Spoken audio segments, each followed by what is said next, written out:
Let's make a chicken pot pie. I had someone request, they sent me a message asking me to do a pour over crust chicken pot pie. So that's what we're gonna make.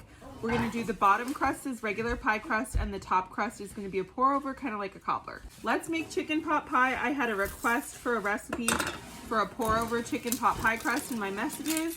So we're gonna make that recipe for her today. I'm gonna start by dicing an onion because I like to have vegetables in the chicken pot pie. If you don't like onion, just leave it out.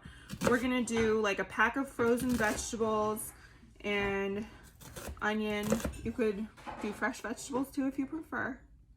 Now we're gonna put our diced onion into a pan with some olive oil, saute that up. For the topping, we're gonna start with 2 cups of all-purpose flour, half tablespoon of baking powder, half tablespoon baking soda, and a tablespoon of chicken bouillon. Then you're just gonna give this a mix. You can use a whisk, you can use your hands. You don't need to add salt or anything because this is very salty. Once the onions are ready, put in a half stick of butter and just melt this. We're gonna make a roux with some flour for our filling. 2 tablespoons of flour, and then just mix that up. You can use any spatula. This is like a Danish dough whisk that I'm using, but anything will do. You just wanna do this till the butter boils and all the flour is dissolved.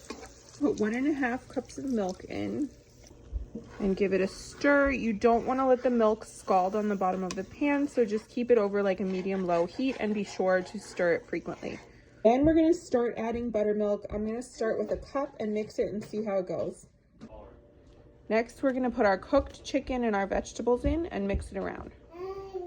And then see how it is. You may need to add more milk. We just added 2 extra cups after the veggies were in, and this will thicken up a little bit, but we want the chicken pot pie to have a nice sauce. You can season this however you want. I added a little extra chicken bouillon powder, and then we're going to put it into our pie crust. Then you just scoop this topping on. You can do as much or as little as you want.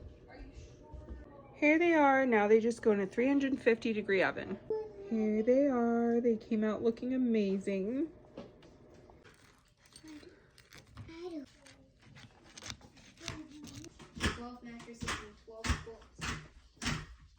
Follow for more recipes.